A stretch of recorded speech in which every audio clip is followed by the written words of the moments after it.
People like you aren't needed here. Just disappear, my boss told me. Mary always had something nasty to say whenever we crossed paths. I finally reached my breaking point. I forced a smile and said, "Useless people should be fired, right?" "Yeah, finally you get it," he replied. Mary seemed to sense something was off but took my reaction as acceptance. Her demeanor quickly shifted back to arrogance as she flashed a nasty grin. Little did she know, at the shareholder meeting the next day, Mary would end up kneeling before me. "My name is James Smith. I'm a 41-year-old salaried employee. I grew up comfortably, but everything changed when my father passed away from a stroke just before I graduated high school. Losing the breadwinner left my mother and me in a tough spot. My mother had no work experience, and I was preparing for college entrance exams. I also had a younger brother who was much smarter and had our father's high hopes pinned on him. I believed he would benefit more from college, so I decided to forego further education and start working. I took a part-time job nearby, and after a few years, I became a full-time employee. The company I work for isn't as well-known or well-paid as some big corporations, but it has a warm, friendly atmosphere. Even though I only had a high school diploma, I was warmly welcomed. Many people shared their work knowledge and personal advice. This was thanks largely to President John Williams. President Williams had also given up on college due to family circumstances and started the company with a friend. Several employees, like me, had only high school or even middle school diplomas. President Williams always looked out for us, inviting us to meals and giving generous bonuses. His caring nature earned him the respect of every employee. However, that atmosphere was disrupted by Mary Johnson.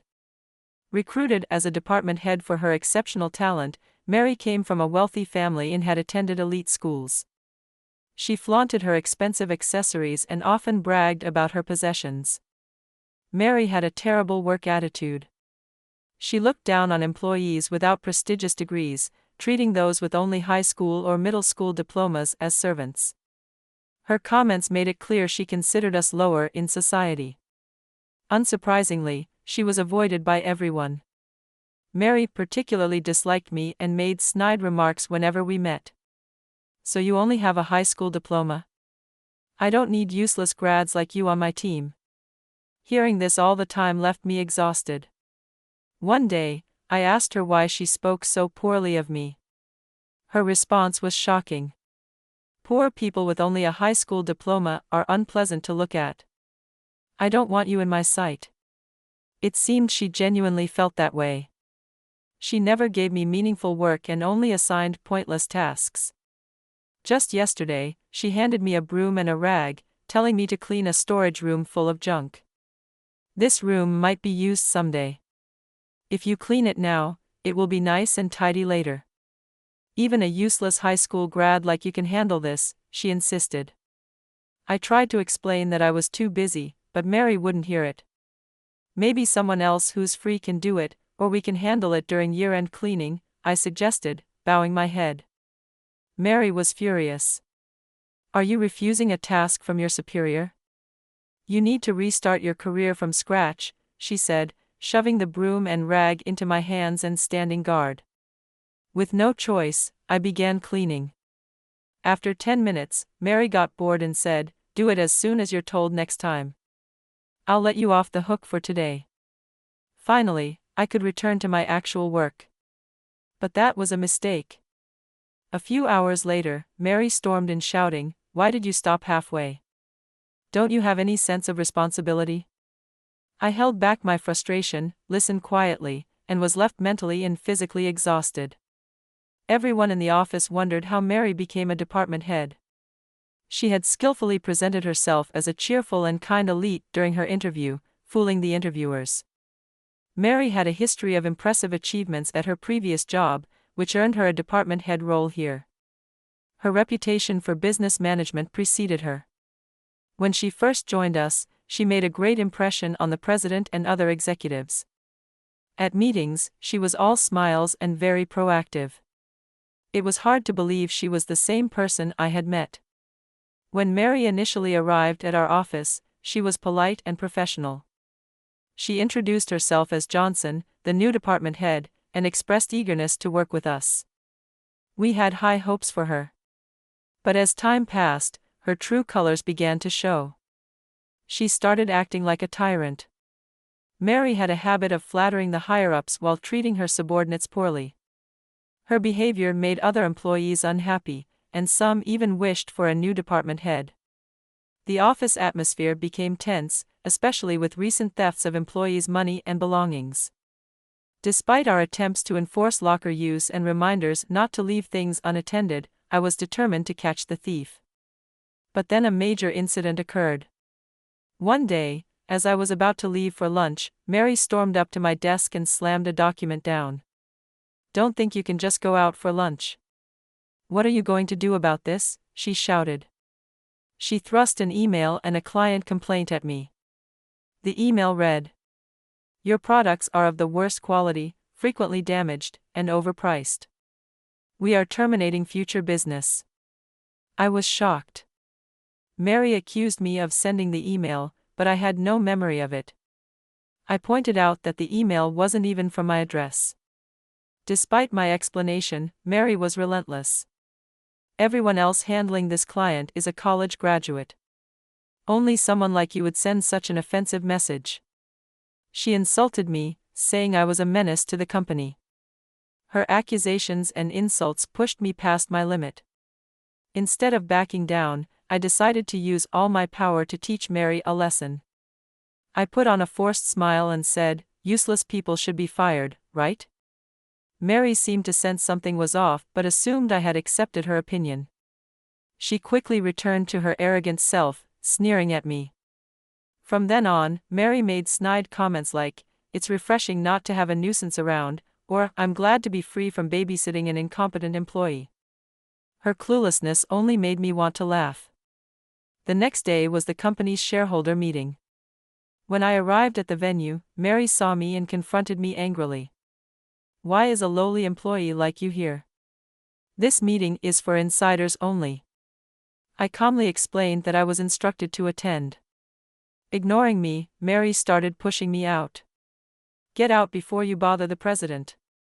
I was at a loss, unsure of how to stay when I was being pushed out. As the shareholder meeting was about to start, the president arrived.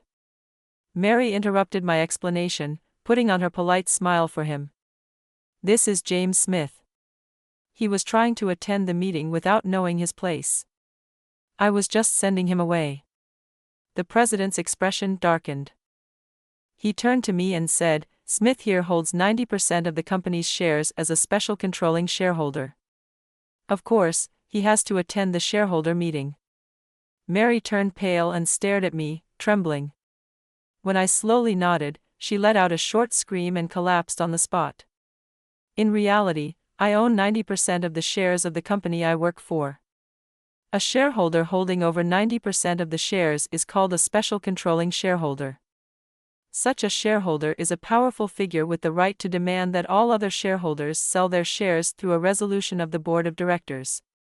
This fact was known to employees at the manager level and above, but Mary was unaware. Mary had made herself disliked by acting high and mighty right after joining the company. No one bothered to inform her about the details. How could someone hold 90% of a company's shares? Normally, people own just a few shares, and even having more than 50% is unusual. Mary sat on the floor, mumbling to herself, clearly in complete confusion. Unable to watch any longer, the president began to explain. This company was actually founded by my father, who served as president. However, when I was in high school, he suddenly passed away from a stroke. His best friend, who was the vice president at the time, took over as president. The president also arranged for me to join the company immediately after graduating from high school to groom me as the next president. There were discussions about making me president right away, but it was decided that it would be better for me to gain experience first to avoid risking the company and its employees due to my inexperience. So, I inherited 90% of the company's shares from my father and worked on the ground while learning management skills from the president. My smarter younger brother graduated from college and now works as the executive vice president. I'm glad to see Smith has developed into a competent Templar. I'm thinking about stepping down as president, and I told you this when you joined, the president added. Mary struggled to get up, mumbling incoherently. It seems you weren't paying attention, the president continued. I just assumed he was an incompetent, low-educated person. Mary was clearly shocked by my true identity. She inadvertently let her true feelings slip and was immediately reprimanded by the president. Watch your language. A person's worth is not determined by their educational background, the president said sternly.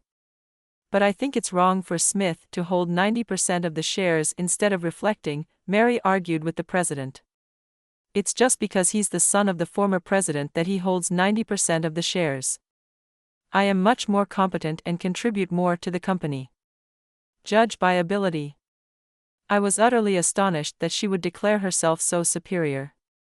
The president seemed to feel the same way, letting out a deep sigh before speaking in a low voice.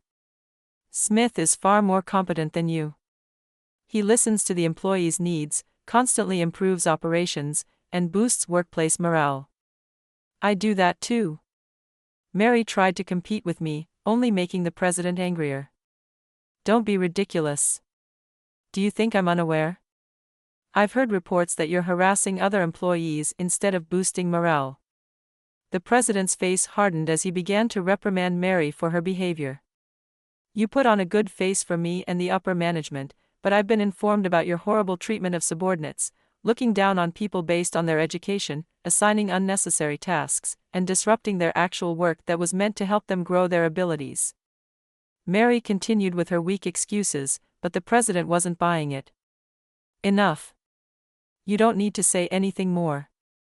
Besides, you are neither an executive nor a shareholder, so you don't need to attend the shareholder meeting.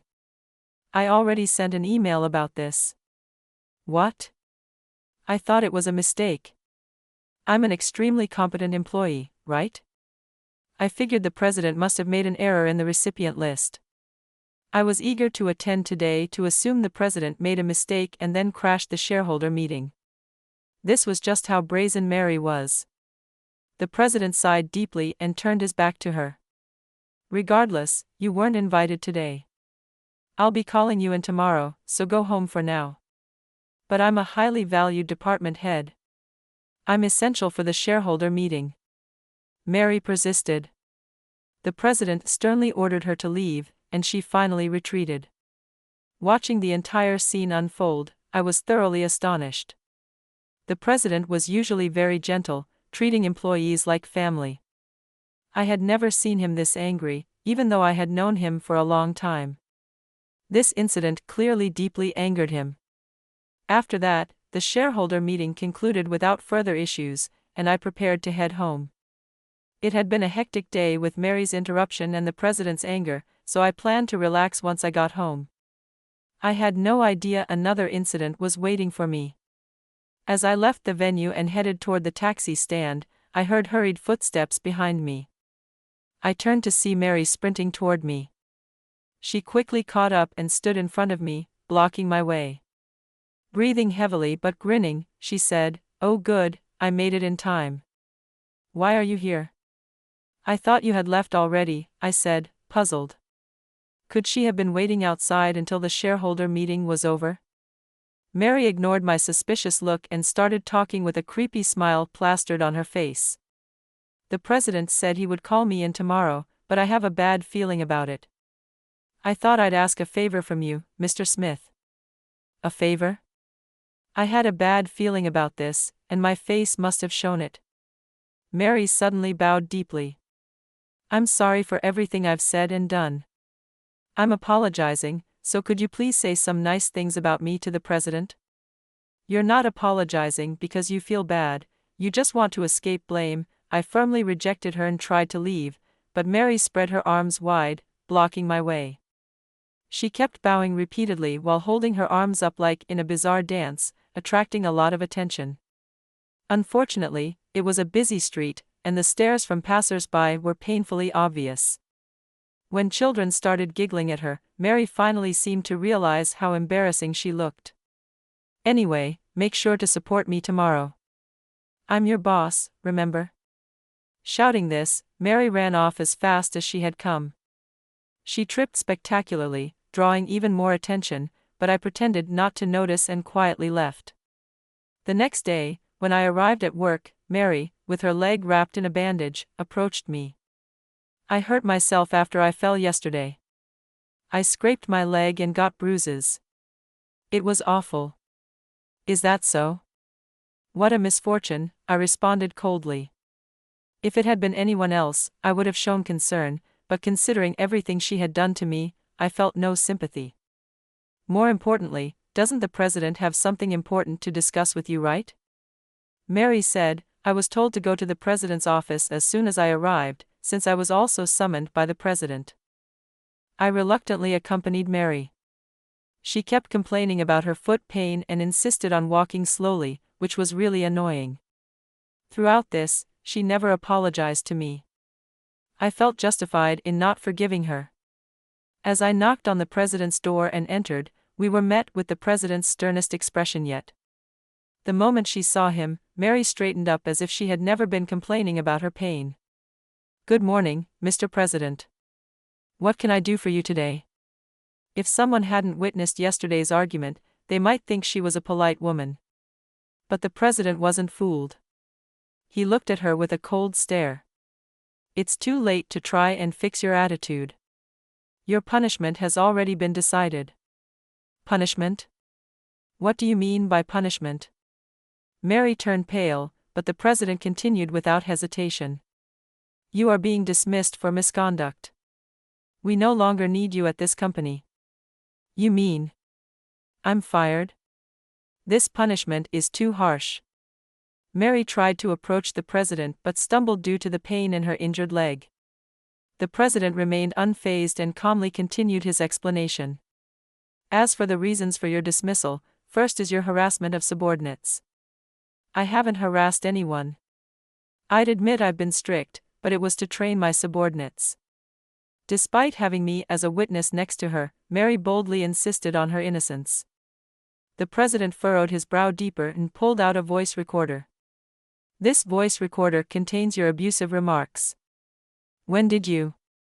While Mary stood in shock, the president pressed play. Her familiar nasty comments about education and job positions played back, leaving not only me and the president but even Mary herself turning pale. Did I really say all that?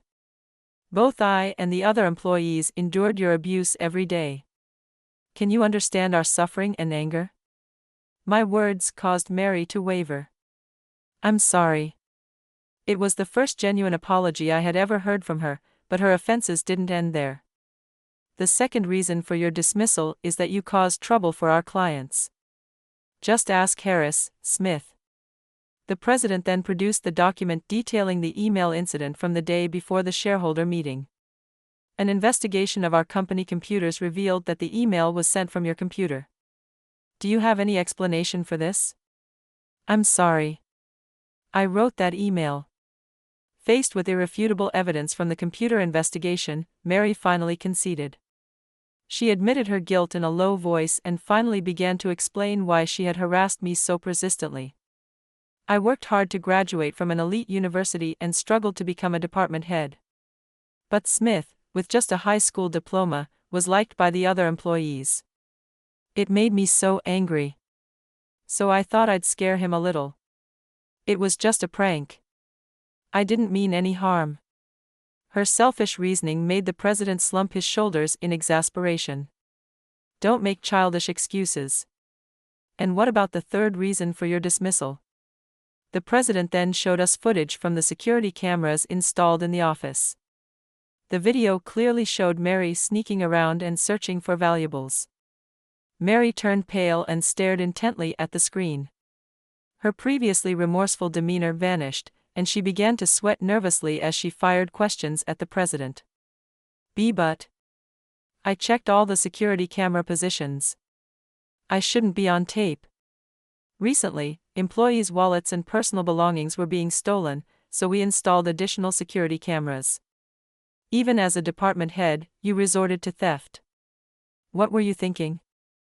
Scolded by the president, Mary lost all her strength and slumped to the floor. She hung her head and began to sob. But eventually, she started to speak the truth. The truth is, I bought too many luxury items and went into debt. The repayment deadline was coming up, and my parents wouldn't help me anymore, so I resorted to stealing from the employees.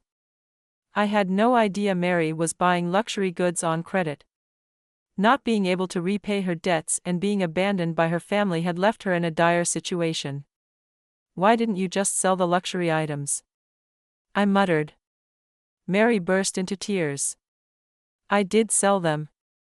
But they said they weren't popular or had scratches, so they didn't bring in much money.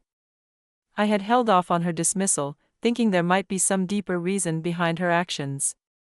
But after reviewing the evidence from the voice recorder and security cameras, it became clear that her reasons were petty and that she was a much worse person than I had imagined.